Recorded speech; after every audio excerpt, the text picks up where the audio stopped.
Shalom. This video is Ask the ERABBI, number 5. People send me questions to rabbi@ehnt.org, and I try and answer them in a weekly video to upload them. So the first question had to do with Judaism and homosexuality. Fellow wants to convert to Judaism, is a homosexual, wants to know if that's okay. Well, I'll tell you that this has been thought about long and hard by all the denominations. I'm a conservative rabbi, and the conservative rabbinate recently ruled, and it ruled kind of a contradictory thing, that yes and no, which is kind of part of the way in which our rabbis do business, and there are always some that think yes and some that think no, and these questions are very complicated. But basically, there is now permission for conservative rabbis who choose to officiate at life cycle ceremonies for a gay couple, and the seminaries can welcome gays into the rabbinical school. It had to do with the question of whether the prohibition of sexual activity from homosexuals is biblically forbidden or rabbinically forbidden and not biblically forbidden, and if it was, then is there a countervailing value? And if you go to the Rabbinical Assembly website, you can see the various summaries of the documents of the analysis there. But the belief in Judaism is clearly that homosexuals are human beings who deserve full human protection and rights like all other human beings. Now, except for Orthodoxy, there will be gay rabbis in all the denominations, and synagogues can decide to hire them or not, like anybody else. And rabbis can choose to officiate at gay commitment ceremonies. They have permission to do so if they want. Now, the second question was on forgiveness. A Christian wrote and said that their father was murdered in a robbery, and they were getting a lot of pressure to forgive the murderers.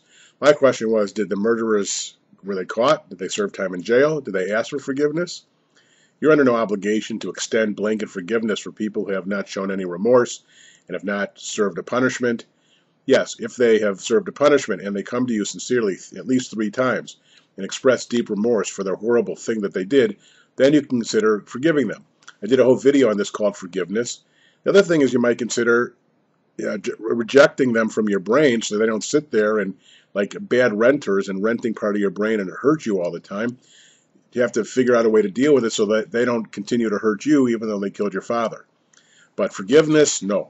And I would suggest reading The Sunflower, which is a book which clearly explains the differences between Jewish and Christian understanding here. Again, if they are remorseful and if they come to you and say, I apologize for what I did to you, what they did to your father who's now dead, he has to forgive them for that. Then, the question of what are the 7 laws of Noah in regard to Gentiles and their responsibility to be ethical? How can they be righteous? And there were a couple of specific questions. First of all, someone said, but Christianity is clearly idolatry. This is a non-Christian saying this and a non-Jew. So how can they fulfill one of the 7 laws of Noah, which is against idolatry? I said the answer is that they're not idolatrous. This question was asked by the rabbis 1,000 years ago, because they saw Christians, they thought they were worshiping statues, and they thought they were worshiping a man, but they said that they're not really worshiping the statues, and the man is part of the Trinity. And so basically the rabbi said that they didn't think Christianity was idolatrous, didn't fulfill the biblical idea of idolatry, and therefore that's no problem. Then the person asked another interesting question. If one of the rules of the 7 laws of Noah is a system of justice, how can one person fulfill that? I said, well, you have to to do the best you can to participate in a society which is a fair system of justice, and you yourself cannot corrupt justice. You can't do bribes. You can't favor one over the other. That's how you fulfill it. Then I get a lot of questions by Jews for Jesus or Messianic supposed Jews who keeps challenging me why they are not Jewish. Well, no one in the Jewish world accepts them as Jewish. Once they say that Jesus is the Messiah, or one guy said Jesus is the Torah, whatever that means, you believe a human being is God, you're not Jewish anymore. The Jewish people have decided that. The Supreme Court of Israel has decided that. That's a view that's incompatible with Judaism. Call yourself whatever you want. You're not Jewish. I'm sorry. That's the way it is. Nothing else really I can say about that. You've chosen to take the major issue of Judaism, that God is one, and reject it, and to make a human being God, which is complete heresy in Judaism. It's impossible. You're not Jewish. Then I get questions about verses from the Bible. Last issue was Jeremiah, now it's Isaiah.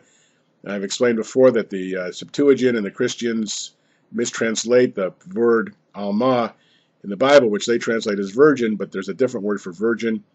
So, but this time they're asking me about a passage in Isaiah 53, part of the suffering servant motifs.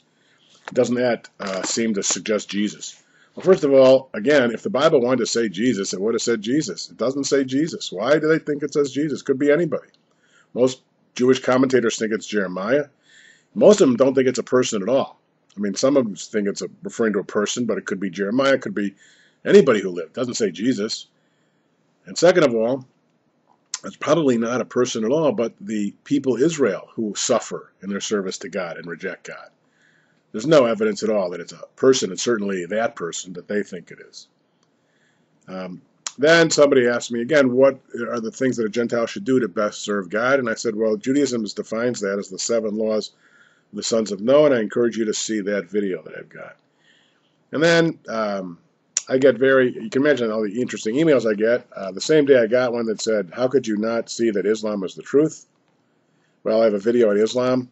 And again, basically there we say, we believe logically that there's a possibility that God would reveal God's will once or none. We believe God did it once. But to say that God would come later and say it was just a mistake, so here's Christianity, we think is not logical. And then Muslims are saying that God came twice and said, well, the first one's not the full thing, and the second one's not the full thing, but ours is the full thing. Well, if you believe that, then how come you don't think the Moonies or the Mormons or the Baha'i or whoever keeps saying we've got a subsequent revelation? There's no logical basis to stop at any one point. So why would you say that's the truth? It doesn't make any sense. And then, of course, I get the same day emails by ultra-Orthodox Jews saying that I'm a heretic and the things I say are wrong and I should repent, and from Jews for Jesus saying that how come I don't see that Jesus is the Messiah? Like basically, Judaism says, as I've said in my many videos, you can believe whatever you want as long as you follow the 7 laws of Noah and you conduct yourself righteously. Only Jews have to be Jewish.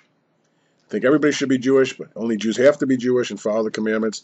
And if your religious system achieves a spiritual state of strength with God, that's great.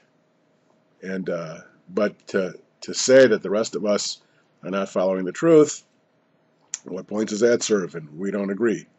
So anyway, I hope those are clarify the Jewish perspective.